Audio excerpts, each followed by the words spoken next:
Sotoka. Simple, rapide et efficace. Nous vous aiderons à rendre votre expérience d'achat et de vente agréable.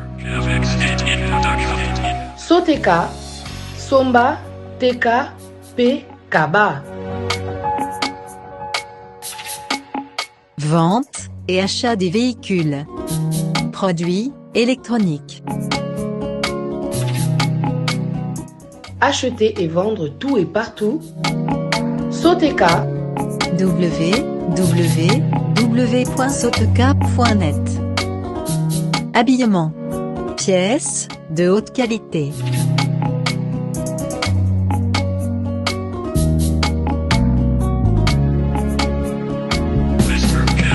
Nous vous aiderons à rendre votre expérience d'achat et de vente agréable.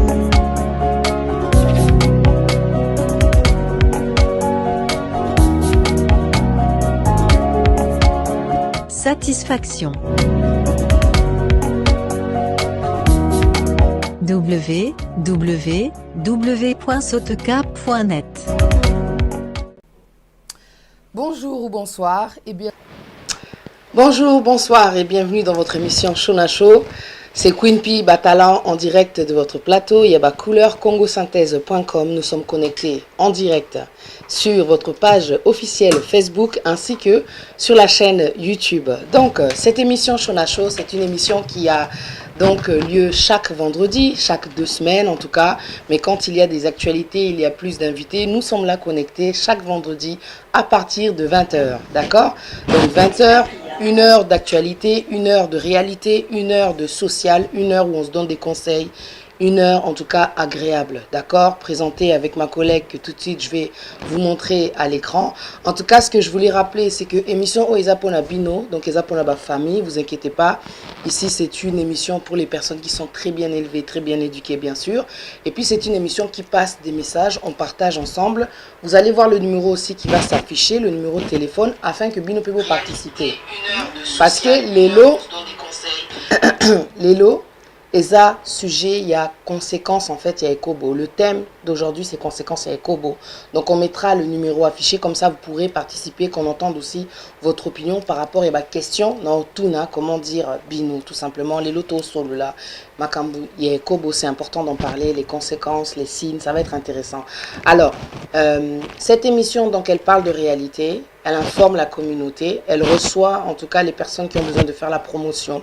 Ok, de leur entreprise, la promotion pour leur album. Si vous êtes musicien, vous appelez les bienvenus. Vous êtes pasteur, vous avez besoin de faire passer un message. Vous êtes les bienvenus sur voilà, les plateaux de congosynthèse.com dans Shona Show.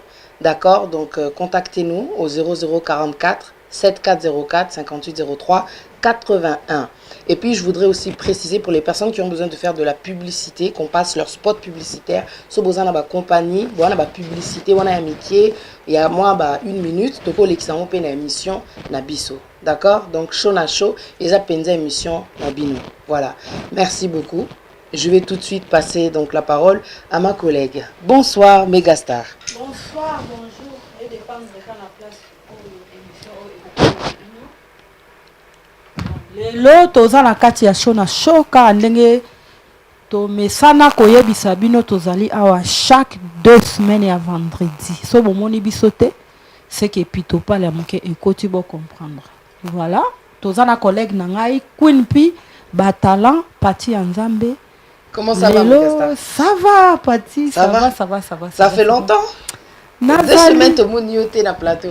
Oh, 2 semaines na voyageaki yango wana. En tout cas, il fallait nazala na 2 émissions na rataki.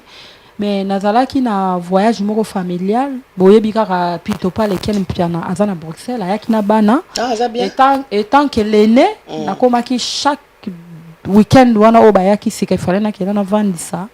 Na encadré na bana na eba position bana siko ça va yango wana. Donc, en tout cas, sorry na batu nyonso bozalaki ko s'attendre que na kozala wana bon naebaki ke parti nzambe déjà kumba bino bien pour msala ne déjà voilà. Merci beaucoup, merci. Alors, sans plus tarder, on va commencer notre émission. Non, c'est là quand même, bateau baza connecté, beau comme moi, bah bonsoir, ok, beau saluer Bisso, des alaka, toye bah un peu qui est-ce qui est connecté exactement, et puis to bois cabino, ça sera bien aussi parce que on voit simplement le nombre de personnes à côté de la mention live, mais tout le monde a des ceux qui nani aza connecté, les lois sujet important, et ça ekobo. Toye bi que boyo kaba sujet on a trop concernant conséquences ya ekobo, mais les lois en gêne, les lois parti to betango. Tozo font là vraiment parenthèse, Tozo là dans la profondeur. Alors, qui est-ce qui est là? Je vais voir Nakati à partir déjà à téléphone, Tamusuna Komona, Bakombo. En tout cas, n'hésitez pas beaucoup à Bakombo. Alors, Lelo Tozo solo la makambu ya voilà, il y a infidélité donc ekobo. Tolinito et Basoki Bino Batuboza connecté. Est-ce que boye baka définition déjà il y a voilà, il y a ekobo parce que on va commencer avec voilà une définition. On ne peut pas rentrer dans le sujet parce que batumisu balobaraba mot sans savoir la définition. Aye boye abanjo loba mais aye bina définition te aye bité soazo loba nini ayo kaka ekobo peut-être c'est un mot qui fait genre comme ça mais qu'est-ce que c'est que ekobo? Mais Gastar, éclaire-nous un peu, éclaircis-nous un peu par rapport à ekobo pour na yo définition ya ekobo eza nini en fait. Bon pour ngai définition ya ekobo o nga na yebi et puis na zwa définition ngo na balabala te na bar te na wenzete na fête te na kati église. Définition ya ekobo ezali que mutu nyonso asalaka relation sexuelle sans mariage libala o nzamba yebite ezalozaka na mobali moko eza ekobo soki kaka ozosala rapport sexuel na mobali tant que oza célibataire nanu babali yo te quoi eza ekobo. Voilà. Alors, merci beaucoup. Donc, je suis partie nakati internet pour savoir que veut dire le mot ekobo. Ezana lingala, donc c'est l'infidélité. Nenge Megastar a expliqué Bisso. Alors, dans l'infidélité, forcément, pour les couples qui sont mariés, il y a l'adultère. D'accord? Tout cela infidélité, tout cela paix, adultère, parce que ils ont kende together, ils ont kende ensemble. Donc, adultère. Définition dans la violation du devoir de fidélité entre époux. Donc fornication, ni marié, ni lié par un vœu. En fait, c'est ça la fornication. Et l'adultère, c'est la violation du devoir de fidélité. Parce que tant Bozo qui est devant monsieur le maire, Bozo c'est promettre fidélité. Moukoloro commettre ekobo, donc adultère, au violer sikoyo, comment dire, devoir wana, aux en tant que marié, femme, marié, homme, donc il y a fidélité. C'est la violation en fait du devoir de fidélité. C'est ça en fait ekobo. Tolinito lobela, comment dire adultère. Alors, merci à ceux qui sont connectés. Tozose la bakoukou na bino ba bonsoir. Toye ba un peu c'est qui est connecté. Alors, je photo ba bino ba tolanda biso. Exactement. Et ça la biso plaisir. Pe comme na bino tango bozora ta na bino pona ko pesa biso et la kisi boza bo considérer biso en tant que famille na bino et tant que ba master ba donc tout donc voilà et ça la biso esengo po émission tant to vandaka to yaka ko solola na bakiti te to zaka na besoin na bino o nyo sasa na tant lelo akoti o pesa na tante to comprenaka peut-être pe boza na tante ndenga 2 semaines nazalaki te po nazalaki pe na tante nazalaki busy donc voilà. Merci na la présence na mino batu o boza ready pour na Olanda biso. Merci beaucoup Megastar. Alors, batu baza connecté question oyo ezape pour na bino. OK, na tout nango Megastar, na pe na répondre na tour nanga. Bino pe boye bisa biso entre moi si na mobali qui est-ce qui est le plus infidèle? Ça c'est une question dont on doit parler, dont on doit développer parce que tolobela mingi infidélité ya mibali. Alors Megastar, selon toi, qu'est-ce qui est infidèle? Moi, si to mobali, le plus infidèle entre moi si na mobali, c'est qui? En tout cas, on a l'expérience. En tout cas, ça question moi bien. La expérience on a na zalango moi moké na ba vie au to sali ba relation banda to banda ki vie ya mibali. Po ezana âge moko o esenga to banda makambo mibali. Banda na banda makambo mibali na synthèse âge moko na zalaka na ngo na okelo bate po na obeti sabatu mabako. Misu baloba banda ka avant, misu so banda ka na retard. Donc na katikati wana. Donc naza na expérience ya mibali nga naza mwasi yango il faut na loba naza na expérience ya mibali naza pe na expérience ya bana basi po etant que moi mwasi mais comment on appelle na monde lelo banda na yake comprendre vie penza infidélité eza mingi na mibali en tout cas na osuka nanu wana po émission eza mulai tamso otuna nga pe ba question mosusu ya pourquoi mais na suki nanu wana infidélité eza mingi na ba papa. Mingi na ba papa. Est-ce que boyo ki ba spectateur tozo voilà tozo solo là donc conséquence ya ekobo mais question nanga eza qui est-ce qui est le plus infidèle? Moi si to mobali. Nani aza le plus infidèle entre moi si na mobali? Na suka to solo là vraiment to mi pe ça ba conseil parce que eza émission te ki ko encourager ekobo. D'accord, tout là vraiment comme il se doit. Toi banane mendeni to comme à peine à niveau il y a infidélité pourquoi? Alors bato baza connecté boye ba que numéro ezawana beaucoup intervenir pelelo les en émission ouverte pe na public. Beaucoup mais la biso moi commentaire et ça là bien. Est-ce que bozo c'est la émission oyo lelo to sur la conséquence ya ekobo. Alors question nanga on a limina tout na bino bandeko o baza connecté entre moi si na mobali, nani aza le plus infidèle? Qui est-ce qui commet vraiment l'adultère? Pour bien parler, selon vous. Alors, nga pona opé sa réponse nanga. Selon nga, na mona aneti tolobela mingi mibali, infidélité mibali eye banaka. Na internet en tout cas, to mona ngopé ba vidéo misusu pe bima, basi misusu ba bwaka ba vidéo ermoko, basi tomba sala ba vidéo na bango ba lobela mibali. Entre bisopé en dehors ya ba réseau tant sur la ka mobile nanga sala kibwe et puis to ka mingi mibali bazala bongo tu comprends donc ce qui fait que et bima penza que mibali voilà bazara ba infidèle bazana bango comment dire faible quoi. Mais qu'en est-il comment dire de la femme? Parce qu'on sait qu'il y a des femmes qui sont mariées et qui commettent aussi comment dire l'infidélité et puis les appellent fléau.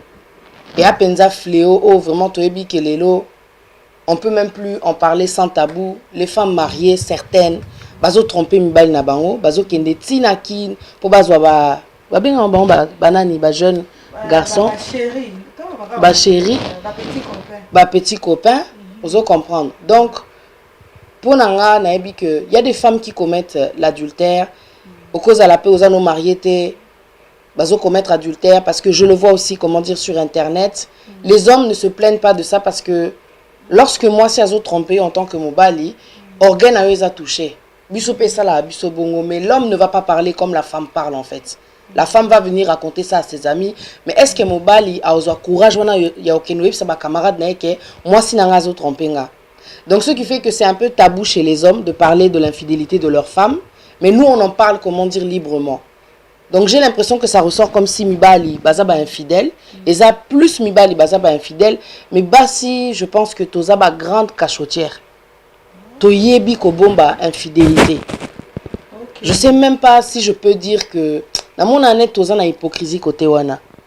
To bombaka en tout cas très bien parce que toza très maligne, toza très calculatrice, ba manipulatrice pe baza parmi les femmes. Donc selon gars, je pense que la femme aussi est infidèle, mais qu'on calcule penza na habité. Tellement tout bimisaka infidélité, comment dire, il y a mibali. Donc mibali babima vraiment bah infidèle plus que basi, mais je pense que la femme est dangereuse. Je pense que moi si penza aza dangereuse, selon gars. Vous êtes sûr? Yeah. Comment? Yeah. Pour moi c'est aza dangereuse parce qu'à bombaka. Ya mibali na ebite po ani ne bimaka yebanaka mais basi ba bombaka na mona que toza plus cachotière que les hommes quoi. Ok. N'habite sur na bon, na expérience, na ba entourage. Est-ce que Oyoka n'habite ba camarade, est-ce que ba bimana ba mibali misusu, I don't know. Est-ce que tu as déjà entendu que voilà telle personne, telle femme a trompé je pense quand même que ça. Ouais, nayebi même. Mais na ndenge ya nature, oh ndenge nzamba kelela biso na mibali. Bato baza trop makamba obima libanda. En général naloba ezali mibali. Po biso basi na contredire yote, wana pe ezali remarque na ope oyo sala na vie. On comprend peut-être que basi pe. Bon, pour nga na mona kaneti basi pe na majorité basi moko bope bazali oh ata mobali asali eloko te eza ndenge na elolenge na ye mais na majorité penza mibali nde pour nga mibali nde baza ebele mais nalingi siko na poser ope question moko kuni pi batala yo lobi ke basi nde baza trop na infidélité siko nanga na tuno question moko siko etant que moi na mwasi oh abali déjà to azaka na relation po infidélité équipée te obala to bala te mais tango ka ozanga mutu moko tango bima libanda déjà o tromper mutu na sikoyo yo lobi ke bana basi ngasko na poser question moko nini epusaka mwana mwasi po tromper mobali na ye na kena na bana basi po yo lobi yo remarqué bana basi nde bazana infidélité makasi sikoyo biso bana basi pona nga na yebi ke biso bana basi tolukaka mibali tokanga mobali moko vanda na ye siko comment lisuka biso bana basi onande selon ndenge lobi ke biso nde toyaka na infidélité makasi siko nini yango ekozaka ponga na yebi fi to alukaka ka mobali akanga siko nini ekozaka mwana mwasi akoma infidèle na mobali na ye c'est ça le problème eloko onga na ningi na yeba nanu na expérience o yo oyebi ke mwana mwasi aza na infidélité makasi répondre nga pe nanu na miso bato o baolanda biso nini etindaka mwana mwasi asakangi ne jona o biso bana basi etanke yo pe mwana mwasi oyebi toza basi siko yo sokangi mobali siko nini etindaka mwasi abima libanda ko tromper mobali asala infidélité pas mobali question na ngeza yango wana. Merci pour la question. Il y a des femmes, tu vois, il y a des femmes et il y a des femmes. Il y a les femmes sages qui bâtissent et il y a celles qui détruisent. Mais je pense qu'il y a des femmes qui, malgré le fait qu'elles sont en couple, comme tu l'as dit tout à l'heure, peut-être elles ont nature, peut-être elles ont bongo. Il y a des femmes qui, voilà, qui n'arrivent pas à se contenter d'un seul partenaire. Comme Mibali, Vina Baomo Bimba, on dirait, mais sous, on ne va pas généraliser, pour rester avec une seule partenaire, elles ont moins passé. Alors il y a des femmes, elles sont comme ça, elles sont casées parce qu'elles veulent se poser à l'ingi moi stabilité moroboué mais so pas lobia sakanaye à osalango. Tu vois, il y a des femmes c'est leur nature mais dans les relations où par exemple la femme est partie jusqu'au mariage, elle sait qu'il y a quand même un devoir de fidélité. Ayebi que le temps du célibat c'est terminé. Tu peux plus avoir des partenaires. Aujourd'hui tu es marié. Donc, dans le mariage, il faut que tu promettes, la fidélité. Il faut que tu restes, fidèle. Ce qui fait que moi, si à comme infidèle, à un moment donné, il y a tellement de raisons. Je peux en donner déjà 2 pour commencer. C'est quand l'amour commence à diminuer, à cause peut-être de cette personne avec qui tu es, qui commence à te négliger. Au moment où Makambo est en ebandeli, et comme qu'on disparaître. L'attention... La tendresse, le temps que tu passais avec la personne, au comité musuko délaissé, donc à encore internet et comment na ba vitesse morobo et tu vois, ata oza marié mutako ya pa lingio. A mona ke non oza na mobali sur la photo, mais il s'en fout, il vient et tout. Ce ko ba tentation et yaka parce qu'il y a un laisser aller. Laisser aller mutesa là que moi si ako tromper quoi. Donc le manque d'amour quand ça diminue et puis le laisser aller. Tant que moi ça va se sentir négligé. Alors je vais sous affection à naté. Voilà. Je peux dire simplement 2 points pour le moment. Ok, vous avez la raison. Bon, quand on est au Choloba, c'est mibali ebele ba négligera attention. Et ça la biso basi.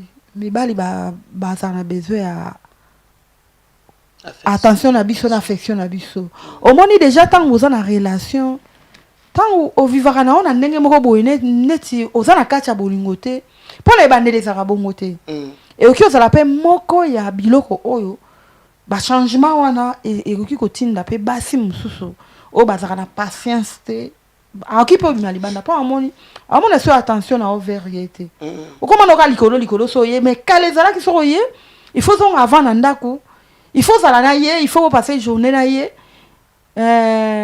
bota la film na ye eza makambo ebele kaka olinga mingi ozalaka pembeni na ye bosololaka bosaka ba blague bo mais ezaka na certain moment mobali akomi likolo oyo elakisaka signe ke akomi kosolola libanda moi si akomprenaka biloko wana déjà ke mobali nanga akomi likolo mobali akomi kokoma musika bon na basi ya malamu basololaka papa nini o changer liboso zaki boyete o monaka te mikolo na ba cop mobali so akomi bongo akomi na makambo siko eza na basi mususu bazaka na patience wana il faut sala il faut mobali ne fa zonga mais eza na basi mususu tango amonika bongo mobali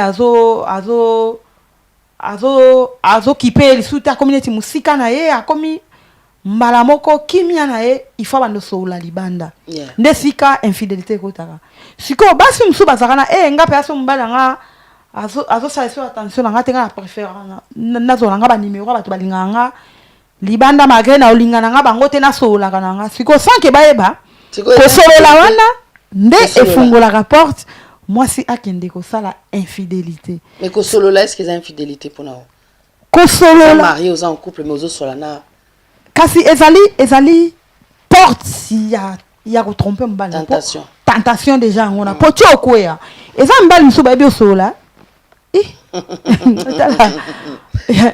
ako choli toite mettre en la matière ako chane yo litoita ibso alingio mendeka zo solola na yo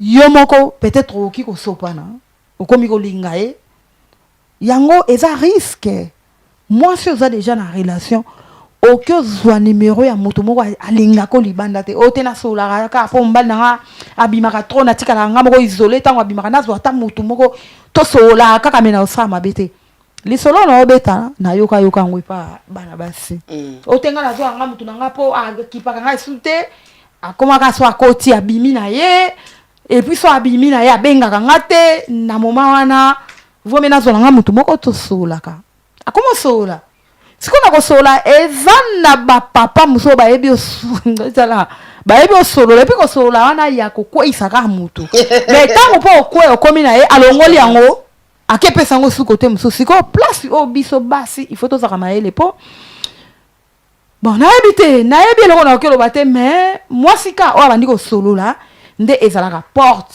eloko na okelo bana en bref pour le moment moi si soza na relation no matter what oki ko to numéro ya mutu libanda te bo bando solo la yo il faut zela penda bokoma na niveau o mabeko tati bozwa décision bokabona sima nango misuno etala na balabala po na ngana na monaka mais ouverture ya infidèle à moi César misuso ikomi kotala libanda siko po miso koma kotala libanda mingi misusu babota maboko akoka mobali mokote azaka na besoin babolingo eza pe na basi musu pati ya nzambe azaka na besoin babolingo asika baza ye bolingo asika ndalingaka so ewumeli alinga ngo sute mobali pe asali eloko te ba fi ya bonde ba infidèle number 1 na mokili bon na ebite soki makamonga na lobi yo makamutu onga na lobi soki yo ozwi yango ndenge nini po wana ezali remarque na onga sala mokili na vanda pe na ba camarade na vanda pe na bato to monaka po na ngana nu na moni porte et utaka na décence papa oke provoquer mama musupe abota mabongo ya mesana kaka babolunga sika yeso ki bolungo umeli muke ye fa changer azo esu yalinga ka ba premier amour kasi yango mibali bakina libanda non baluka moi fraîche moni quoi moi fraîcheur mo boye eloko asika ouais c'est ça bolunga sika na invité so eza bolunga sika mais balinga ta mususu changement d'image wazo mona chaque jour à combiner monotonie peut-être. Faut un peu qu'est-ce qui pousse l'homme à ne pas rester fidèle justement. Pourquoi est-ce qu'il ne reste pas à la maison? Il faut toujours une explication. Mais ce que je voulais dire aussi, parce qu'on en est dans la cause, pourquoi est-ce que, en fait, en tant qu'être humain, comme infidèle, il faut parler aussi de l'insatisfaction. L'insatisfaction, parce que dans beaucoup de mariages, malheureusement, il arrive un temps où l'un des deux, se fatigue. Peut-être l'un des deux est plutôt frigide. Frigide, ils ont lingate ba simbaye. Donc, ce que le problème, moi, na tant bazar na katia chambre, et comme un grand débat, un grand conflit, en fait. Ceux qui les a discuté, il n'y a pas de dialogue autour de ça. Celui qui n'arrive pas, à se lâcher, à se donner, à Okenesco Libanda. L'insatisfaction, ce qu'au côté à chambre. Moi, mon bal est satisfait, moi si est satisfait. C'est ce qui fait en fait infidélité aussi, commettre adultère. Et mingi, ce qui fait que de toute façon se tromper, c'est aussi à cause de ça. Parce que tu vas pas aller tromper quelqu'un sans passer dans la chambre, sans avoir justement les rapports, tu vois. Donc c'est qu'il y a une cause aussi qui est là et qui est due justement au physique en fait. Qui est due au physique. Il y a l'argent. Des fois, on a eu problème, un grand problème, peut-être tu l'as connu, elle travaillait, et puis d'un coup, elle perd son argent. Vie naïe, professionnelle, échangée, ou y a qui nous peut-être par intérêt. Au tiki moutongo, allez, tu n'as plus besoin de lui. L'adultère. Il y a intérêt paysanné. Il y a intérêt zali. Pour les gens basi mususu, ya kana vie à mibali pour intérêt. Donc, c'est facile pour ça l'adultère. Pour hier, ayela ki mbongo. Ya ki na mo propreté et puis baza ba professionnel. Basi abongo ba ayebi ndenge ako sala bolingo. Po mbongo ebima. Mais tant abimisa mbongo amoni mbongo ze soute, allez na kaka na kati ndako na aluki problème pour abima. Wana déjà komi ko solo la côté mususu. Wana pe eza moko ya ba infidélité kutu ya makasi yango wana. Bien sûr. Donc, plutôt pas les. Oui, ko sala pe que Mouta comme infidèle, les a infidélité, pe ce qui est l'équi, mouta juste esprit à vengeance. Ah oui, bon, comme il y a trompé, on a peine à tromper. Esprit à vengeance. La vengeance, c'est une cause aussi qui fait que tu as envie aussi, de tromper, malheureusement. Tu comprends, raté que nous avons des action, na ba réaction. Et le kozo salanga, et vous avez un effet nini na katinanga en fait. Hein, tozo lobelate que c'est bien ou bien tozo encourager mais tozo lobela vraiment ba cause oui ça là que mutu a comme infidèle malheureusement c'est des réalités tozo hollandais réalité la katia chaud na chaud il y a qui ont rajouté bon wana pe ezali clé moko munene o et pour ça au monde couple ngana yebaka soki mwasi a comprendre vie mobali pas comprendre vie. Tant que bolingani bosololi bobite il faut to vanda bolingani pe ake il faut to vanda soki moko abandite na mona ka relation ne vanda calme mobali aye na idée penza ke na bande ko luka mwasi na zu mwasi na ngai to vanda mwasi pe aye na idée ke en tout cas na bande luka mobali na zu mobali na ngai bo se comprendre bo sali ma na bino ko vandi. Et ça va couple msupe ça bon ba vanda en tout cas o na ko luka bande ko ba vanda bango moko pe abi makate eza bazape baza ba vanda pe calme ba koma ko ba camarade donc ba leki kutuna kindeko mais siko mabe kota kaka na ba relation na biso moko soki abandi infidélité pour eza mobali eza mwasi pour moko soki abandi etinda ka mususu wana esprit ya vengeance ndenge uti koloba pour o vanda bo mobali abandi buzo ba usali eloko te nga asali na ngayo eloko te ubani ko trompenga na sali eloko te ubani ko trompenga why discussion bandi et puis soki moko bandi ko tromper automatiquement nzambe mutasala eloko na ifo mususu wana ifo comprendre misusu kutu nzambe apesa bango ngolu ba yaka na kokuta mobali mo mela mbondo un jour kangie na mwasi yango mona bato mususu appliquer crise po andima kite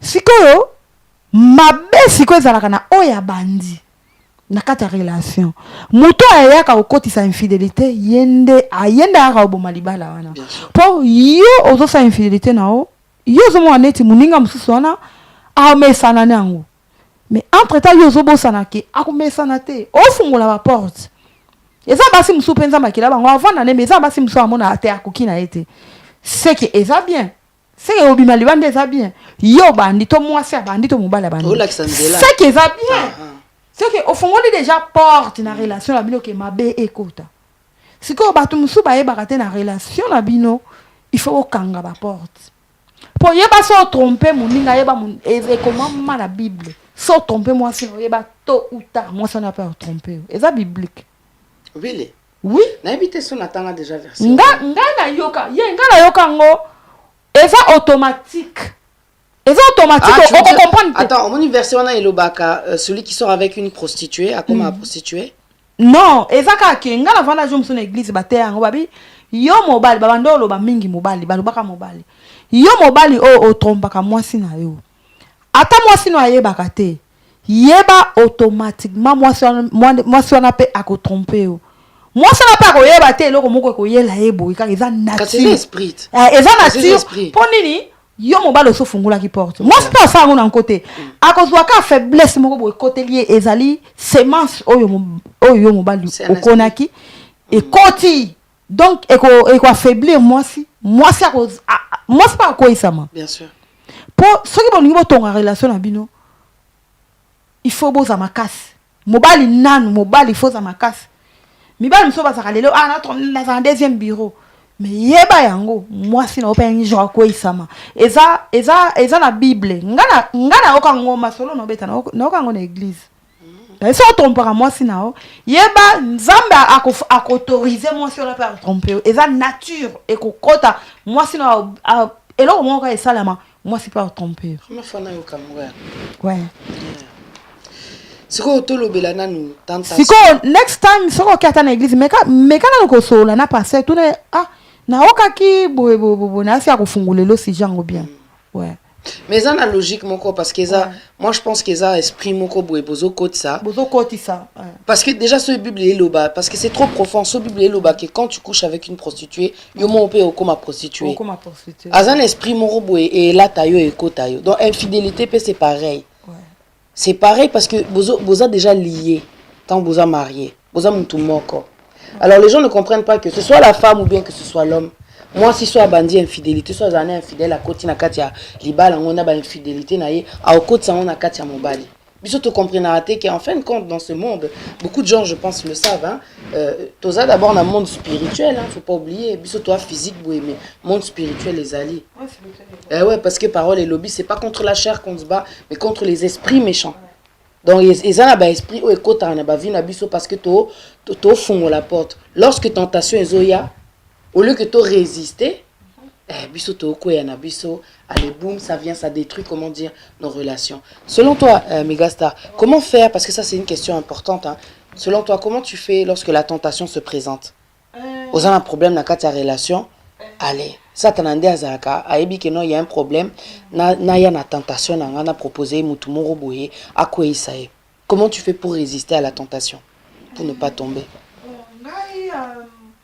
Pour nga benza nazala na eloko moko déjà izaka ya obotama nazalaka trop nga soki naza na relation mobali ya bandi buzoba eloko eda nga nazala na persévérance nzambe apesanga tolérance moko nazwaka temps nakoyisamaka te mbala moko nasalaka na effort nalobaka mpenza nakomaka makelele nga asali yo nini yango nakomotuna mobali po so na ando suspecté na kuma koloba yo na o suspecté et puis so na moni yango na osola na o obandi uza bezo pe ato vanda makamso ça okuti te mais o sentir yango e sale mais ozwi nde occasion te mais yo o sentir penza ke mobali na nga akomi ko tromper nga pour comportement changer mais ba nzu bazala pour comprendre ka soki abimi o yambote et ça a déjà la signe mabe te uno lo ba soki yeli mutaye ko draguer au moza na relation comment tu fais pour ne pas kokoya te na chaka déjà na mutu nga yango na lo ba ke na mutu nga déjà na indication moko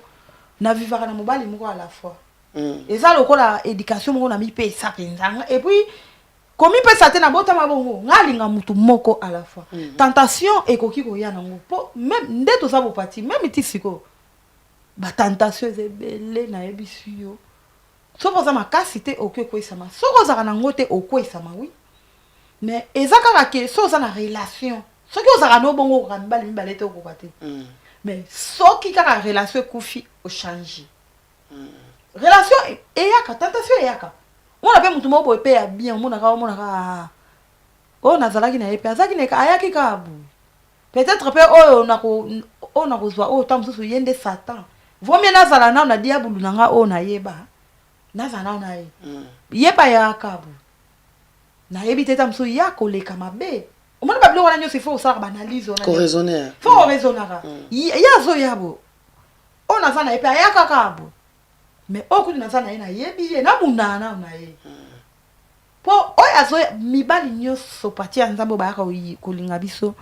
Bayaka kana maloba kitoko mama oza kitoko onalingi yo ngala omona pe sana masolo na na lembi maloba maloba ngala na moi cité yo nalingi yo en tout cas oh pe bozana yaka bongo mais bovanda mais après comment on appelle aventure amike siko il faut ça l'analyse et pas zo ya bongo siko okutu nazana e quand même na maîtriser na vanda na e quand même ata moi ndende zawana siko naya kobwa kisaye pona oyo siko tamsu onde Satan penza vomi na fana na ndoki on ayebi quand même na bande na maîtriser rae au moins babiloko mususu il faut qu'on paye ça tana temps pour mibali bazé belé ya kitoko pe bazé belé ya normal bazé belé ba ça soko zaka ka bobo te mutu passe oyo kuta ndena oya leki kutu oyo yo zana ye mabe na ye oya ko ya seka tansu mabe na ye eleki il y a toujours pire hein. Donc il faut qu'on mi paye ça effort qu'on s'éduquer bon en bref il faut qu'on mi paye sa éducation bien sûr que ce qui n'a pas dans relation ata problème ezandeni na zana na droit lingamba msute natale na onde tokende peut-être un jour va changer mais ba mso va changer au moins na lobi pe a changer au kamwa zongi mutu comme bo fa na bino bien sorry mais sans ça qui pressé OK zombal mso so tiki wana tamso orena o so mesana ki a ka o changer mais OK zo ndoki au moni c'est quoi babilo wana nde etinda ki o fa na na relation no o tala na no peut-être lobby et aussi non tentation yaka mais il faut qu'on téléme la tentation pour nzambe apesa ki biso pouvoir ya ko nyata biloko tout biso toza na pouvoir ya ko téléme la tout donc relation et ko kiko kumba ote biso nde photo kumba ka biloko nyoso pour nzambe apesa biso pouvoir wana ya ko téléme la tout. Merci. Voilà. Il y a aussi une chose, je pense que les gens, quand ils rentrent dans la relation, il faut aussi se dire qu'il y a un temps pour tout. Au Sakagno, à un moment donné, il faut les Mbappé, Johanna, il y a changer ma partenaire. Voilà. Tu vas avoir envie quand même de fonder quelque chose, quoi. Voilà. Hein, d'aller dans une relation. Donc, il faut avoir des principes. Se mettre des limites que non, je suis avec une personne, non, l'ingate que... voilà quoi nasa babuzo bamobo et donc non blessé et puis forcément il y a aussi ce passage dans la parole qui dit que il faut s'aimer les uns les autres. Tu vois ce que tu veux pas qu'on te fasse, ne le fais pas à l'autre. Et la parole nous dit aussi qu'il faut prier contre la tentation parce que quand la tentation arrive c'est un esprit tamuso zano makasite la chair est faible. Tu comprends, la chair est faible, tu peux tomber. Tant prier pour la tentation et ça va blaguer. Donc, ce qu'a dit Angèle, c'est très bien. Et aussi prier. Parce que quand ça arrive comme ça, c'est pas des blagues. Parce que infidélité, hier, a vraiment pour nous détruire couple et abattu. Parce que, et belé, tout le monde a les vandi célibataire, n'a pas âge moko boye. So, talibien, bazo accusé ta sous partenaire pour abouiller. Donc, à tiki relation, quoi. Tu vois, bon, c'est séparé. On t'a eu décision pour Monique, non, trop de bouzo, bah, alembi nae. Yo place aux ali, au vandi, na quoi, na au lieu de te dire que non, na sala qui m'a bé, ozo finga moutongo. Azando ki aboya kinga chakinga libanda achaki libanda poani ceux qui t'ont raisonné par rapport à ba bêtises auto sala to changer té OK ne peut place mususu okutana mutu mususu parce que na mokili toza belé mais parce que tu n'as pas changé au réviser qui ba erreur na oté au bandela Mtuana pas au bois qui sayo au bandolo baka mi bali baba ndoki bati baba ndoki en fait ndoki c'est toi et ana mo batuana té et ça parce que yo lingi ko changer to lingi no ko laté. Voilà. C'est ça le problème. Tout le bel signe, c'est important. Comment tu peux savoir que Mutoza na yazo trompé? Ngala monaka ezaka Satan. Po mutu normal, mutu azana esprit ya Nzambe. Tango zana copine na yo. to ba na copinage po yango mutu benda na libala. Bien sûr. Ata na relation ka ona bobala nité oza na copine o. Po soki boza bien yango nde memaka na libala. Asali we côté. Asa toujours présent. Asala ka o nyoso ya lingaka eza mobala eza na mwasi. Boza bien. Mbala moko oké ko tromper muninga sala ki le côté. Est-ce que ça esprit en Zambie? Ben non. Est-ce esprit en Zambie? C'est de la trahison. Yomo eza trahison et puis eza satanique. Yomo kona ontango ke tromper mwasi na auto mobala no oh asali le côté po.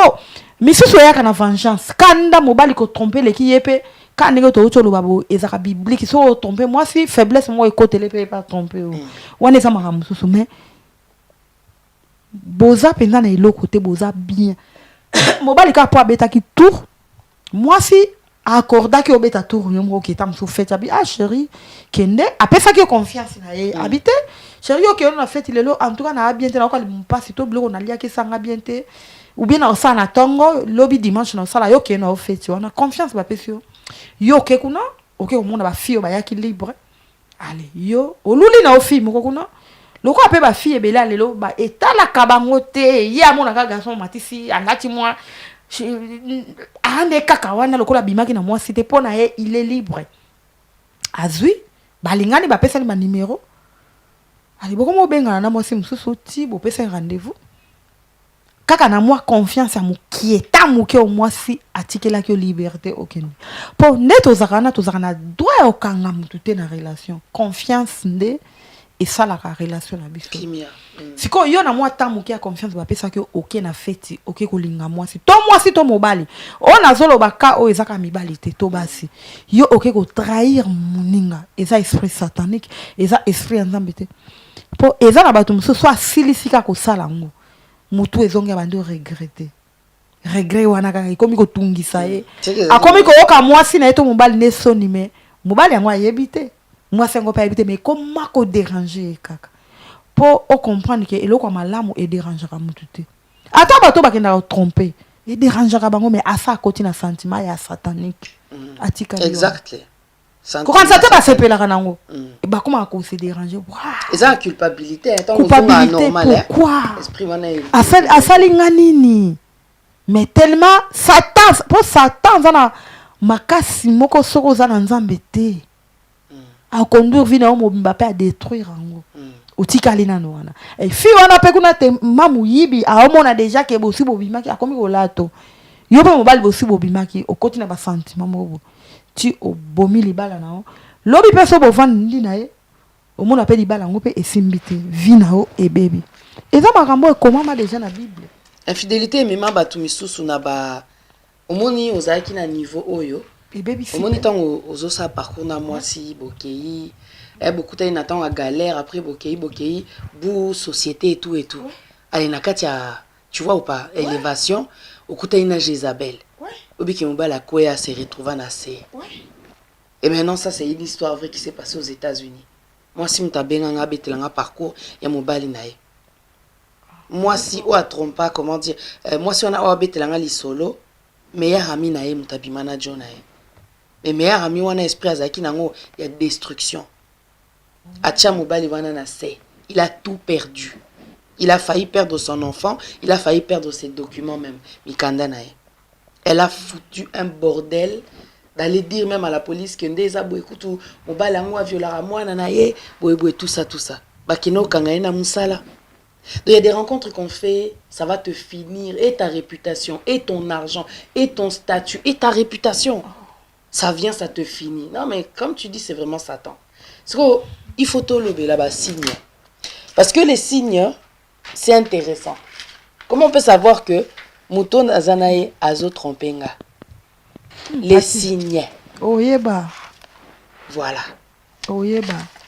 Moi, j'ai des signes. On a l'expérience, ok? On sait très bien que, ok, ceux qui n'ont commis boissé, qui ma bécoti. C'est vrai.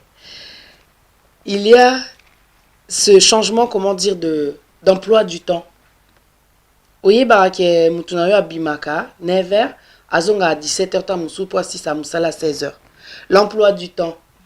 Quand la personne commence à changer d'horaire, elle finit à 17h, mais à combien aux onganda kuba 20h. Il faut appeler son explication. Mais comment se fait-il que au Komozong a retard? Elle va commencer à te donner des raisons. Tu as des points? Bah signe, oh iso la kisaki muta trompé yo. Bon, ngai na yebi ba signe ya. To umeli na relation parti. To umeli ya. Omoni tanto ba na relation na biso. Yango balobaka kozaka distraité na relation na yo. Kozaka distraité faut landela kamakamu nyonso mike mike. Ba signe nyonso mike mike. Omo tanto ba na ba relation na biso ezaka bolingo nani. Bosaka tout le temps na mobali na oh et puis même si okutaki mobali asalaka. Mobali asalaka di lundi à vendredi oyebaka déjà que vendredi à ici. Ah si ça va 16h chérie na break chérie ça va. So moni bo vivre na mobali appel et comme ko diminuer ndenge ezalaki liboso signe déjà. Pour mobali tanto bandaka sikeza mke chérie voilà bo fanda rapper ensemble te yo e pa na yo a cheka ko ernyo chérie ça va a opé son programme na et tout et puis oh nango mona ngo eza chérie na ke musala na break abenyo so biloko na tout elongwe yeba mutu moko akoti déjà. Et comme il se retourne mutu moko akoti yeba ngo mobali siko ba yebaka te vomie banda na obongo bengaka mwasi te ozaka na atoke musala ozaka nonde mais banda ka bongo na bongo muke chérie oza bien bon na bandi musala naza na break air bo vanda na téléphone so biloko na bandi ko longwa déjà eza ba signe et puis mobali muso ayebi so asala ka vendredi yo ebi musala ezaka ti vendredi mais air moko so landi bien conversation na bino élimina baku bapel pe diminuer moko ka hotel lelo ale basenga kinga na cover liboso sala ngo tabo manda ibonu na bino sika ba overtime on ezala raté yeah ba changement en fait d'emploi du temps akomi weekend moko te ba bina lelo na sala et puis so moni mobali à chaque fois so komi ko benga e liboso ezala ta bobandaka ko yamba kaka kazaka wana kaka ready so bengi ayambi à condition qu'elle a musala peut-être mais son mon économie ba ko yambate et ça va signe déjà voilà bimaka yambote for what ou bien répondeur akangi phone et ça va signe mais ça na osola bon mais bon solo là parce que makambo changer comme ya bongo mais ne bandeli bozala ki bongo te mbala moko changer comme ya moko boando benge bo yambaka te po ezaka bongo mobali soza na mosi musa yambote et continue na relation atabasi et continue na relation na bino et ça déjà ba signe déjà que abandi buzoba. Merci Mastou Master aza connecté voilà. Merci beaucoup Megastar il faut regarder aussi l'apparence mutuno azaki na ba style morobo et peut-être azaki ne simple tu vois au sentir ba tanwana o akomi na mutu mususu akomi coquette. Voilà. Rouge à lèvres, pour basi donc un mot comme un habit négligé, mais au moment qui est tant en bande zonga pimpante comme on dit en français, tu sens que non, elle attire l'attention de quelqu'un, c'est qu'il y a quelqu'un qui est rentré. Donc à commis coquette, indifférence balobi côté kuna il y a chambre comme bana bazota la maybe, on va faire attention à notre langage. Dans la chambre aux ozwali susu, comment dire tenter il y a osepeli sa papa, aux ozwali susu tenter il y a osepeli sa maman. Donc indifférence c'est commis trop, ou commis fatigué, aux allez sous na posate, aux allez sous na besoin. Donc il y a aussi comment dire des détails ce niveau-là, il faut retenir. Au niveau du téléphone, quand la dernière fois tout ça qui est émission dans Megastar, elle parlait du téléphone. Comportement na téléphone na OP et ça raciste. Au début aux akino libre, mais depuis que mutum soit kota et comment net muta simba fonte. Le problème c'est aussi ça. Ba signe il y a batumisu bayaka bazonga anda kuna batache na bilamba alati elamba pembe a mobile par exemple ba maquillage ou bien sur le parfum ozo comprendre ozo sentir que odeur wana eza ya yete okomona pe moi suki mo boeza likola chemise eza na suki na yete ba signe eza nango donc on a des cadeaux omona ke muta ozonga na ndaku na ba cadeaux. Qui t'a acheté? Oh, c'est ma maman. Oh, c'est ma sœur. Mais t'as mon sous le bané vérité. Là, maintenant, c'est des choses. Il ne faut pas suspecter tout. Mais il y a des réalités. Bah, cadeau zoko t'as trop mikolo et outi wapi. Est-ce que vous vérifiez même les informations qu'on vous donne? Bah, appel anonyme.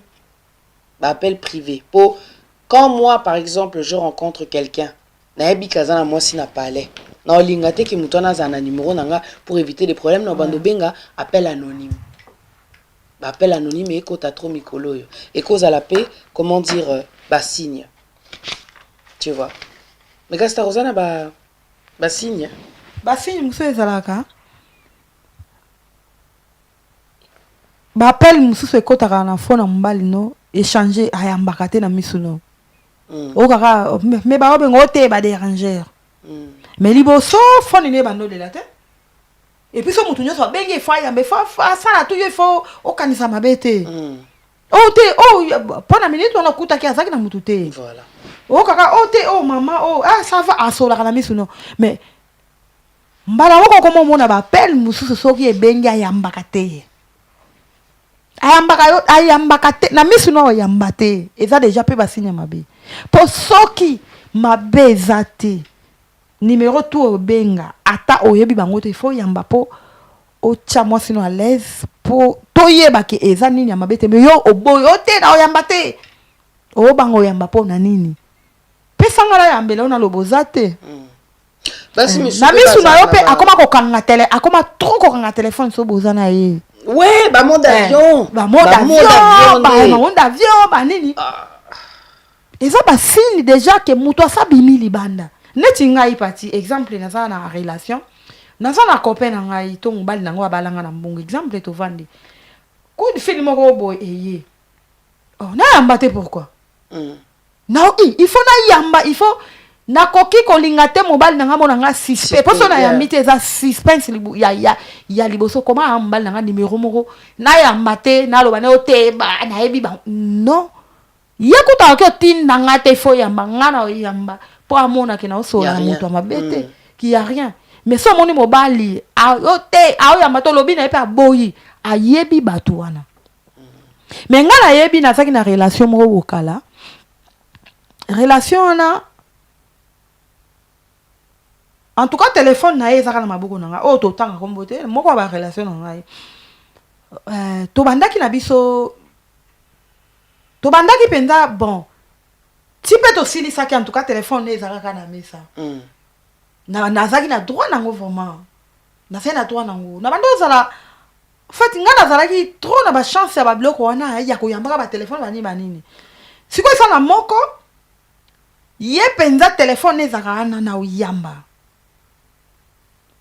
et puis surtout soki numéro moko ebengi ya mabe moko ayebi na ko comprendre ngo après liboso na ye barate soka numéro moko ayebi déjà que so na yambi e kozala moi ça ayebi déjà babiloko na ipo malamu na ezalaka anda ko yebisa bango na za na angel et puis ba yebango tout ba yebaka ke angel za wana siko omonika ba fio ba kipakate magabi magana angel na ko linga ina ko voilà azana eka siko ye vis-à-vis na bango bando la bango angel za kana siko soki ba bengi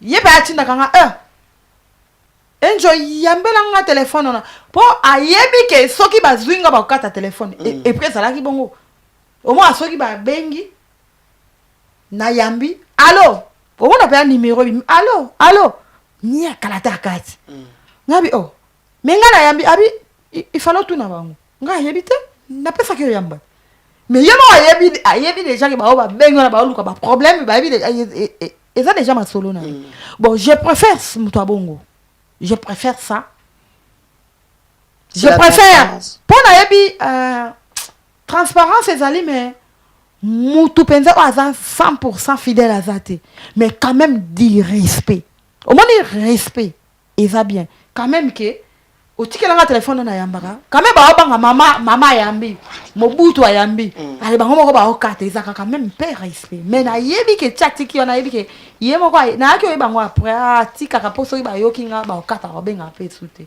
et puis ba ndeko c'est passé bon okanga pe na occupé to kwa bakati abi mais yo yambi bango falo tout na bango so baza banani nga na yebi na numéro ngo te et puis akoma kombo na bango ta tika ngo kaka numéro moko boye telenga na kana misupe anonyme si to anonyme ko tunde apesa nga yamba na yete sonani ayebi bango metano yamba pe je me suis pas mon affaire abi allo asalo baki allo tanga na abi allo avaninye na abi déjà que moi on a pas quand ça c'est des signes comment Masuma il a dit ici c'est une fille Le téléphone sonne, elle raccroche pas.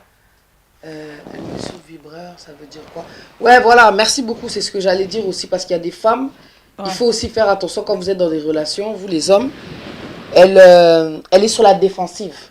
So yeka po simba phone na simba phone nga parler boko swana o ko li kofi. Donc quand elle me comprend c'est que something wrong parce que normalement dans une relation la transparence c'est important et là ça que y a rien à craindre, je suis avec toi, tu peux avoir confiance en moi, mais lorsqu'on devient trop like c'est mon domaine privé, c'est mon jardin privé, tu peux pas rentrer, c'est que tu as des choses à cacher. C'est pour ça moi je voulais dire tout à l'heure que si vous n'êtes pas prêt à rentrer dans les relations, ne rentrez pas parce que en venant avec des choses qui sont trop cachées, infidélité, tout ça, vous allez récolter vraiment le résultat de ce que vous faites là au départ. Tout ce que vous cachez au début va sortir tôt ou tard. Parce qu'on vit dans un monde, c'est vrai, les ténèbres sont là, mais la lumière est là aussi. Donc, sous nos lettres, les ténèbres ne régneront pas toujours, donc la vérité finira par sortir.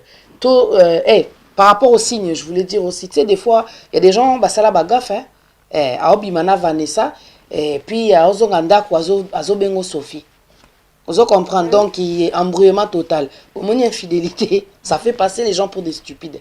Vous comprenez? Donc c'est ça aussi les signes que oh mais Sophie c'est qui? Moi mon nom c'est Vanessa. Tu comprends? Ça aussi c'est des signes.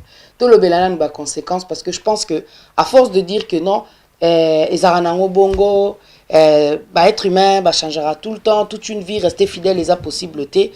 Tout beau sanate qu'il y a des conséquences. Il y a un sali émission lelo conséquences ya ekobo. Conséquences ya ekobo. Je voudrais quand même donner mon aperçu par rapport aux conséquences parce qu'ils ont une conséquence mentale au bisoto calculé. Bino bo mesana kolobake moi si a supporté kaka moi si a supporté kaka. Ah on a kati à London, likolo ya ekobo ya infidélité, tozana moi si moko se suicida. Na autant à comme on a été parce que c'était une femme qui était connue. Atika bébé amouké. Vous comprenez? L'infidélité, ça fait péter les plombs. Il y a des femmes, on leur a dit, ton mari te trompe à Koufa sur place parce qu'elle est tombée choc, elle est morte comme ça. En fait, l'infidélité, elle a vraiment, c'est comme une arme. Quand elle vient, elle tire comme ça, pas dans votre relation, elle finira, par vous détruire. La mort n'est pas forcément physique. Mais des fois, ça va être vraiment, spirituel. C'est pas que tu vas mourir, mais tu vas perdre. L'infidélité vient pour perdre, en fait. Elle vient te voler. Comme la parole, elle dit Jean 10:10. Le voleur ne vient que pour dérober, égorger et détruire. Il n'a pas ton temps, le diable. C'est beau, hein? Quand tu trompes, c'est beau, c'est bon.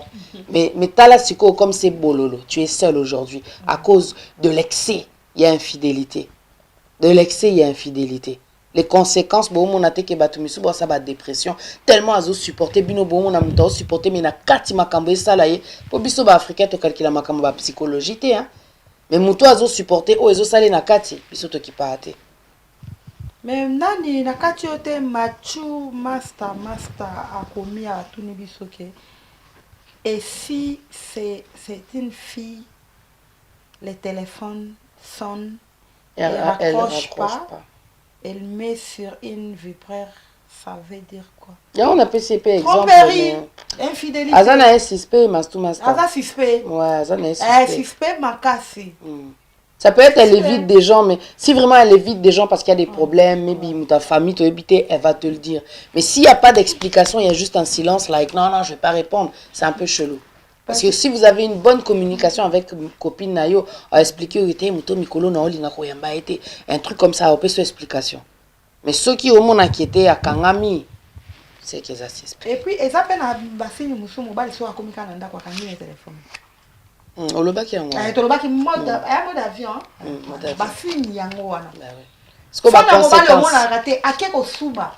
Alala qui a téléphone na chargeur pembeni na ye.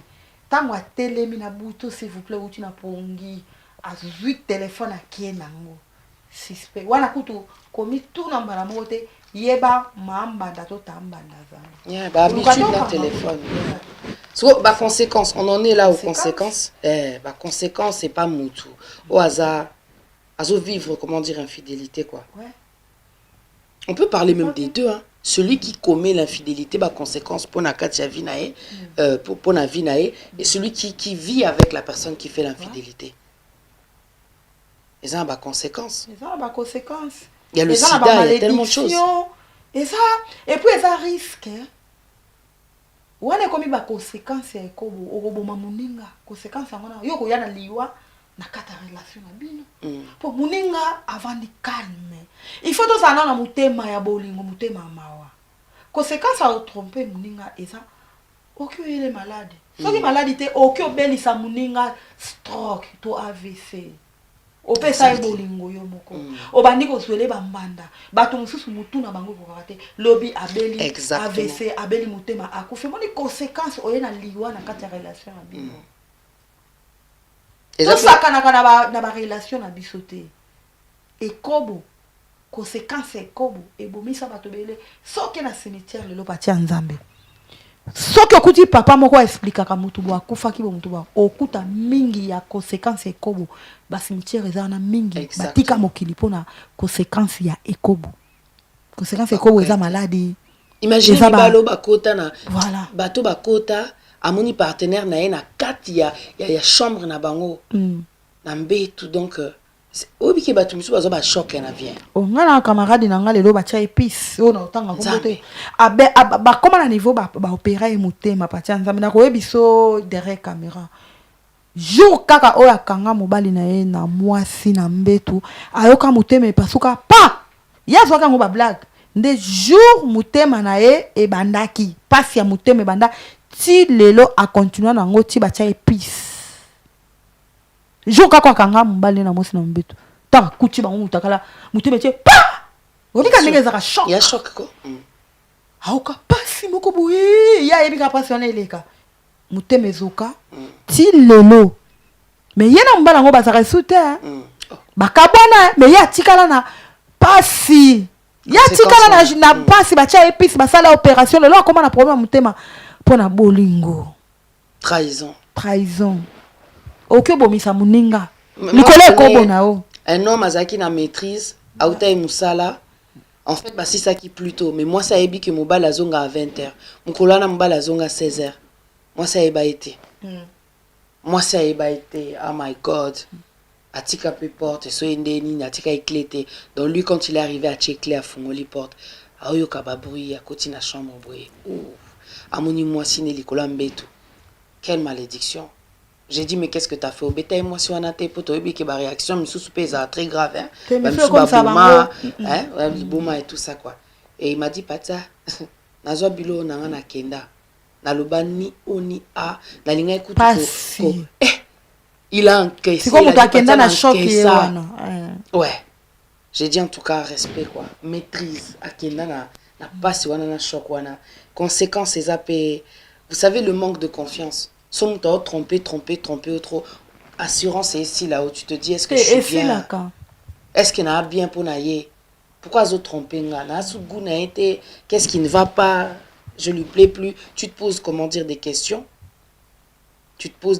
la colère la haine esprit à vengeance pekotaka comme on disait tout à l'heure bolingona de si la okyo vanda na moto epi mutu pati nzambe exactly soko zokanga moto trop na ba ko déconner wana ba débauche ngani ngobenga mingi débauche pona mona kombo ngoma be makasi débauche soko kanga mobali trop na ba débauche magozo kete eza basi mususu bazalika mke na boy ake bazonga eza basi mususu akanga ko avandaka azala besoin yeba atonda mabena yo oyo abanomona di jour au jour nde e dégoûté yo pour jour a okende akilibela bato musu bakanisaka mwasi akuta ko na mabe avanda aka aza fanatique non oyebite papa oyebite mama besoin kende te po lobby po akangelo na mingi te akiyozonga lobby ye fa vanda wana o salaka tellement ndenge na yo bando bakisa kaka ye pe azo consommer kaka azo consommer kama mabena po jour akende akilibela bato nsuba kanisa ya fanatique na ye kuto amesana na ye nga akiola nga libanda te mwasi na nga kipaka te yo balela phrase wazoba oza mayele te oyebite tala mokili eza ba surprise ebele oyebite o nazola embanda eza mbali mso azola mbanda ka bo père poza ya bokoma 2 yaya abanga ote tellement po kenda kate pona ya mona ka yo ekota yo do yo ndima andima te chaque chose a une fin tala andima te Moi bolingo na yo ndamu nde ezalaka nano. Mais yeba yango ti ozwela ye mbanda. Yeba bolingo na yo epa na ye ezalaka su 100% ndenge ezalaka te. So ezalaka 100 etikala 30. Ye il faut asilisa 30 wana na maboko na yo. Ya okokende te atiki na de 30 ake na 80 no. Il faut nyonso esila. Mokolo ekosila otunaka pesa. Kokanza ta ndima position chayo ozola mbanda moko bobu avanda na longwa te. Merci beaucoup, Megasta. On arrive bientôt à la fin, comment dire, de l'émission. Ce que je voulais dire, c'est que on a 2 points. Un, le premier point, et ça, l'avant-dernier point, pardon, c'est cette, voilà, cette chose qui se passe, donc, Ekobo. Est-ce que il faut condamner ou alors il faut pardonner? Il faut rester ou alors il faut partir lorsqu'il y a l'Ekobo Nakati à mariage? Que dit la parole de Dieu? Et le dernier point, bien sûr, ça sera notre conclusion, le conseil qu'on donne par rapport à cette situation. Parce que on est suivi sur les réseaux, sur voilà. Peut-être qu'ici sur Congo Synthèse, on est un peu nouveau, vous n'êtes pas encore habitués à nous, mais là-bas réseau, les gens nous suivent sur les TikTok, Instagram et tout ça sur Facebook. Donc cette émission, elle sera repartagée. Je sais que les jeunes vont se retrouver. Donc, on voulait savoir, parce que vous êtes là à regarder aussi, écrivez comme Mastoumas est en train d'écrire. Que feriez-vous à la place justement de cette personne qui subit l'infidélité, qui subit, comment dire, l'adultère, quoi? Est-ce que vous allez rester ou partir, pardonner ou bien condamner? Que ferais-tu dans le cas il y a adultère? T'es marié mais infidélité. Et na katia relation. Et na kati ke mobala neti nga mwa mwasi na bali me mobala trompaka nga trop. Na kawana. Yeah. Bon. Ndenge lobaki Bible et lobaki epesaki biso des choix. Okoki ko pardonner, okoki pe ko boya. Eloko malamu nanu Bible a obligeaka te, il faut vanda kaka non. Et comme kasiko décision ya mutu. Ba nzamba malamu. Ayebaki kawana eza pasi, atikelaki mutu na mutu siko décision na ye. Okoki ko bomba libala. Okoki pe ko limbisa. Na kawana en tout cas et dépendaka eza personnel po eza na bato musupe balimbisa lobi nango pe mobali ateyama a changer bavanda bien lelo ozo comprendre siko siko eza pe na misusu pe a kokate choc wana a préféra a que souffrir a koka olimbisa te po na e amonaka soki a continuer un jour ma be wana e la que chaque fois a préféré na un jour a commettre medate akende na ye po eza basi musu ba boma mibali ba achela poison eza basi musu aya olali bwa zwi mbeli ayi ko chuba yo eza ko choc wana vomie pona ngai soki na koki yango te pona batela avenir na ngai ya lobby relation na ngai na nzambe ya lobby na ko préférer nakanga mutema toka bwana na biso toka bwana na biso na yebike tamuso esanga pasi pona olingo nano me yondo sozi ba bolingo na yo okoma na ko saboter ngai na o préférer lokola ngana za na raison na miso nzambe nzamba yebike na raison et puis nzamba pesaki des choix nzamba lobaki te il faut limbisa kaka nzamba lobaki ezo dépendre okoki ko limbisa okoki pe ko boya na ko sala choix moko o na moni na okoka po misusu pesa kata mso okoka te okende misu ba pesa kata azela sili sa pasi ona sima na ngwa kende na o préférer na sala oyo oko make nga happy na minute ona bien sûr yeah. Na minute ona okelo bananu moko te mais na o préférer o na komona eko soutenir nga na minute ona na kawana yangonde eza option liboso na osala après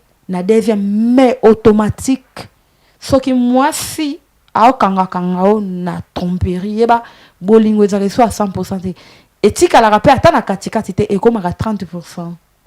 Basi musuba ninga na 30% na azala nanu ameko convaincre yo soki o changer mona bolingo ezongi susu te na 80%. Po batu musuba changer, people change.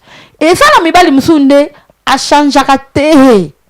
Ye vina yo lokolo yebaka ye kanai na okolela ka timkolo moko okolemba okeya continuer vina ye aoka na elengi ya mwasi moko te ye il faut changer kaka sikoyo mobali ya bongo ntango ozomona changer kaka ovandi ozela mais omona azo changer te nga mpe na tuni yo sikoyo na part na nga pati mobali moko okanga ye olimbisa ovanda sikoyo kutu ezomata nde komata mobulu mpo na ye amoni lokola yo olimbisaka na seke oaccepta nde mabe na ye oyo asalaka yo ndima na yo ke azaka nde na basi ebele sikoyo azobakisa kaka to emati mpo na yo mpe pati ya nzambe yo osala nini na ka wana. En tout cas, infidélité, ça, et le mot est comme ça, très impoli.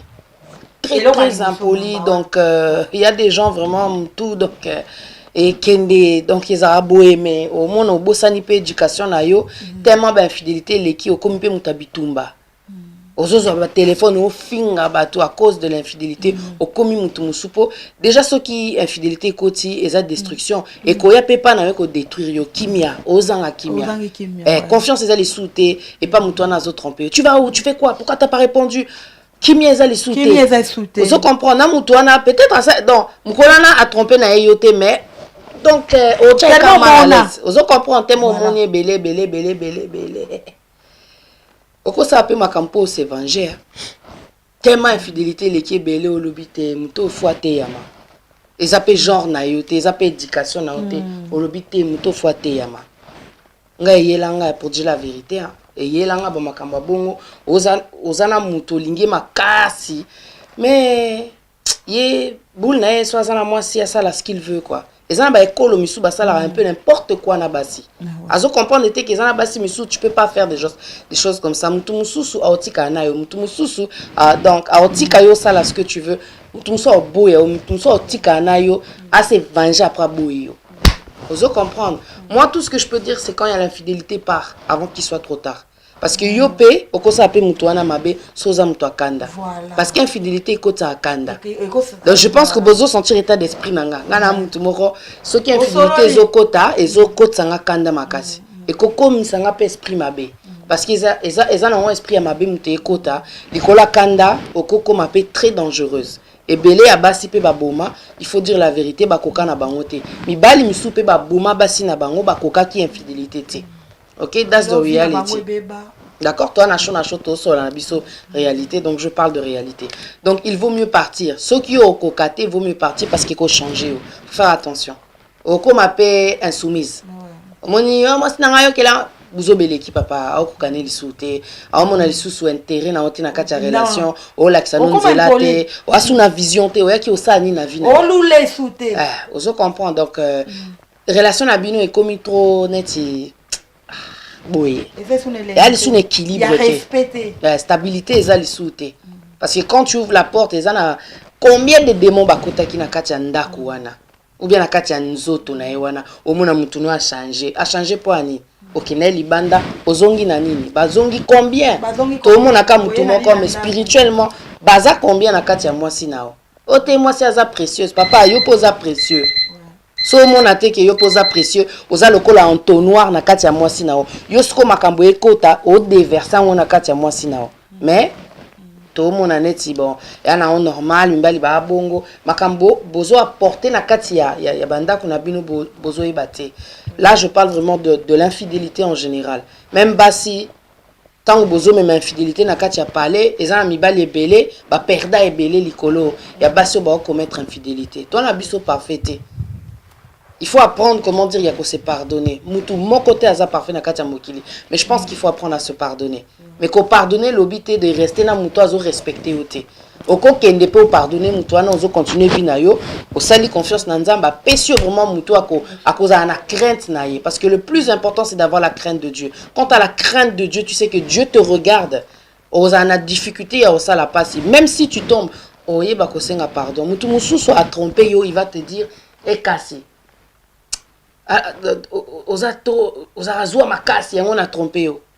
Tu peux recevoir des réponses des fois tu te dis non ça c'est Satan comment yo ça langa passe au bac ça les sous passe avec tes paroles it doesn't make sense la famille et na ngana lo belo moko avant to koma na o lo basiko ngana poser question et bon soki po ezala mibali musuto basi mususu so azo tromper au coup taper ba frère et bon soki mususu ezake comportement ya mobali kaka eza bizarre yo okanisaka kaka maintenant okanga ngo te mais omonaka bizarre qui a changé hein eza na ndeka mais omonaka te mais osantaka il y a quelque chose changement on dirait asalaka eloko comportement na ye tamsu ya téléphone tamsu ya mais tous un instinct na kati soki nano okanga te mais omona pe te mais omonaka ba acte na ka wana sikoyo mpe osani mpo oza na preuve te mais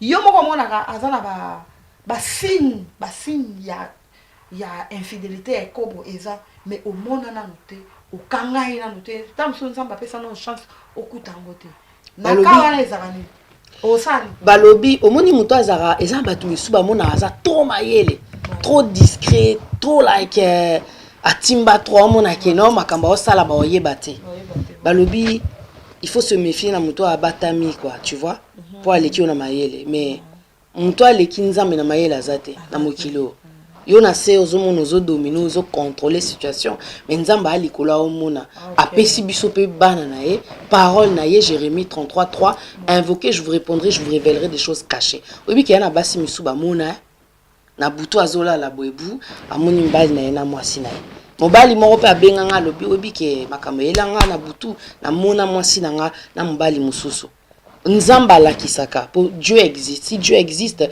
il te montrera des vérités. Vous connaîtrez la vérité vous affranchira, elle vous rendra libre. Okoye ba vérité. Ba signe wana, tu peux devenir parano parce que oso sentir ka ba signe. Mais ce qui au côté vraiment dans mozindo comme on dit, tu rentres dans la prière. Ma sœur, mon frère, Dieu là, il a pas de secret pour la bananaye. Akola qui sauve vérité. En tout cas, c'est ce que je peux te dire. Sinon, tu peux prendre des détectives privés. Sozano mutalo samboté parce que c'est chaud, tout le monde regarde. Sozano tout le monde, tu es pas trop dans la prière. Soit c'est détective privé, soit toi-même tu commences à faire des enquêtes. Et ça, basi musupo ba kangambal na mo ba sala ba makamobwe comme des professionnels. Ba micro na katia ba voiture. Mon ba la okeno sola ka na voiture. Kaka donc à côté na voiture azo solo la micro ils ont enregistré. Moi c'est ça qui ce qu'on a preuve que mon bali c'est pas la peine. Est-ce que c'est important que tu là les débats c'est la bateau micro atelier record pour ayo kaso mobile né est-ce que c'est important na ngana bato so lingi preuve hein mais pour ngana mona ngo na ebite ngana mona ngo est important. Si parce que par rapport à la question tu n'y poses à la tranquille o kaka okuta mutu na mabe vaut mieux eye la yo t'es soza na badoute eye la yo mais pose à la paix tranquille hein so mona muta suspect so comme voilà so muta comme suspect peut-être à mode et pour chaka mutu asala biloko na alors c'est ça peut te pousser à bout hein, certaines réactions hein, certaines attitudes certains changements on a quitté mutu faut na luka la solution on a mon suspect mais pas de preuves quoi tu vois. Parce qu'il y a des gens qui sont très malins. Il y a tellement des applications qui cachent même, tu vois, certaines photos, qui cachent certaines conversations. Au coco, tu as un téléphone à Moutunao, mais au monake, non, tout va bien. Mais nous avons quelque part na kachafone. Bah, vérité, zawana. Et loko yo. Et ça, quand on passe pour na babolingo na biso, pour conséquence ekobo, et rendra mutu malheureuse, au commis conséquence ekobo parti, et comme ça mutu. Akoma mawa partenaire o ba trompé na relation bon mon afime ko longine za resu ne sengote asekasu abombaka secret ya ndako mais bon mon aga za resu na sengote elle a perdu le sourire akima eza conséquence ekobo ya partenaire na ye tellement mon a trop et ça basi muso abomba mibali na bango mais eza basi muso so amoni trop akomi ko loba pour se défouler et comme yo moi si mabe te fa loba akomi ko loba pour trop c'est trop. Et ça conséquence ya ekobo moi si nous akomi bilobela akomi ko bimisa secret ndako conséquence ya ekobo moi si muso akeme la poison conséquence ya ekobo na yo donc conséquence ya ekobo eza mabe mes amis soki bolingani pona ngana mona so bolingani bovanda kana fidélité bon na ebité eza pas pour mutu na mutu azana makamna mais dépend de la bateau mais pour n'anga pas vers lelo na comment on a papa to maman so mbali na vous vendre bien ma papa bazaka na besoin faut à découvrir bassin moko les gars qui vont sonner data qui cola papa motema ye fo alongola kola wana surtout bapapa bapapa bana molimo na yango moni na ebandeli na bandaki ekobo mingi ebandaka na bapapa so po otali bie bamama mosusu bayakaka ovangile kanda tellement olongoli esomo ya kosala ekobo libanda. C'est ça. Surtout bao baza na nzambe. Je te dis merci beaucoup Megastar pour conclure l'émission. On a été connectés pendant voilà plus d'une heure. Merci en tout cas de nous avoir suivis. Mastou Master, merci pour notre intervention Nayo. Et voilà, je pense que dans la vie il faut comme milinga, c'est important. Milinga. Comme ça, tout le monde a sa canaille. Ou une décision quand il le faut. D'accord? Tu vas quitter poto, panzabat ou bien quoi que ce soit. Mais je pense que ça, au milingi, au bandocha, limite là où il faut. Dans la vie. Ok? Donc, c'était l'émission Shona Show avec ma co-présentatrice, donc Megastar Angèle Makizembe. Vous pouvez nous suivre donc vendredi prochain. On viendra avec un sujet. Sinon, vous pouvez aussi proposer. Bino peut beaucoup y a ba idée na bino ba sujet ba thème comme ça. On parle ensemble, beaucoup participer, numéro Zawana next time, on vous entendra aussi, ok? C'est toujours à partir de 20h, ok? Donc, on vous donne rendez-vous la semaine prochaine et on va conclure avec Megastar comme ça, on termine l'émission. Merci de nous avoir suivis. Bon, ngai conclusion na ngai, en tout cas, na sengi na batunyo sobola na ngai vraiment. Conclusion na ngai pour na conséquence ya ekobo ezaka que to éviter ekobo pour ekobo ebomisa bato belé na ota oloba ngwa tout à l'heure soki vraiment lingi mutu na yo oza na besoin relation na yo telemela ekobo nzamba pesa biso pouvoir ya ko telemela banyama lelo koneti ekobo et sengo ya 5 minutes ezaka nango pe na plaisir mo ya 5 minutes mi boaki na yo. Oh, ko dika ya biso mikolo mibwaki na yo et si lipe obande o regretter eza ba biloko moko nzam eza satanique eza nango pe ya minute ebelete ekobo wana minute mukebo yo baby si relation o kotisi molimo moko boye na kata relation na yo po soki déjà moko na bino bimili banda eska ba conséquence ekobo ebandaka donc pona nga penza conclusion na ngai na oki kopesa po bato musu pe balobaka ote ekobo eyaka pe soki mama azoboya to papa azoboya mama pe na mama na papa bazaka pe na moment mususu bazaka pe na raison mususu o ta musu pe na chambre ba pesa ni ba condition moko ya masolo na biso ya mikolo ke to sala bo po to sala na ba plaisir na biso mais tant mususu pe mama akoki kozala pe aoboya po papa okokisa mibeko o mama senga kite ezate ke papa yo ifo bima libanda luka okokisa nano mibeko o boyokanaki po bo continuer masolo na bino ya chambre ezala papa ezala mama to ça appelle ba code mususu tam sope papa pe mama ndezana tambo bandi relation sika ezake OK il faut pe to yebana pe tam sumo ba santé to ça tam sope mo ba examen tam sope mama komi ko boya pona bosalite tam sope papa pe komi ko boya bo sala pona bosalite ezate ke yango nde il faut tinda mo wakende libanda bokokisa nanu condition na bino obo senganaki bo continuer ole ekobo wana ezaka pona obebisa vie na biso te ekobo wana ezangisa pe bato ebele lola ekobo wana eza biblique eza moko ya ba péché o bato ebele bazanga pe lola ezaka pona sentiment na biso te eza pe bibliquement mingi bazanga pe lola pona ekobo donc ngana oki ko conclure kaka ke ekobo eza mabe ekobo eboma pe mabala ekobo kwa eboma mabala ebele eboma ba relation ebele ebomisa pe bato ebele lo ba cimetière etonda likolo ya ekobo ngana kusenga kaka to se compléter to yekola kokima ekobo nga conclusion nga eza kaka to meka muke ko sala effort ya kokima ekobo na ba relation na biso et ça la biso bientôt ke musika na ba relation na biso pe nzambe a considérer biso. Merci. Na pesi parole na pe na Queen pe ba talent ye pa pe sa conclusion na ye après to kata. Merci. Merci beaucoup Master, merci d'avoir été connecté. Donc c'était l'émission Shona Show. OK. Je vais vous laisser. On était sur congosynthèse.com, la page officielle Facebook. C'est bon? C'est pas ça. Un instant, hein? Ça va? Ok. Oui, donc on va vous laisser ici. Voilà, donc moi ma conclusion, voilà, je l'ai faite déjà tout à l'heure. C'était juste de vous dire de vous aimer, vraiment c'est important. Ça vous permettra de mettre les limites là où il faut. Et je pense que c'est important à un moment donné de mettre la crainte de Dieu, ok? La crainte de Dieu dans ce qu'on fait et on aura, comment dire, plus de considération envers les gens qui sont, comment dire, à nos côtés. Voilà. Merci de nous avoir suivis. Merci Megastar. Et merci à tous les gens, en tout cas, qui soutiennent cette émission. Trésor Chimanga Tété, je voulais te saluer. Je te dis encore merci, ok? Et on vous donne rendez-vous donc la semaine prochaine. Merci à tous et très très bonne soirée et très très bon week-end. Bye bye. Merci, bye bye. Bye.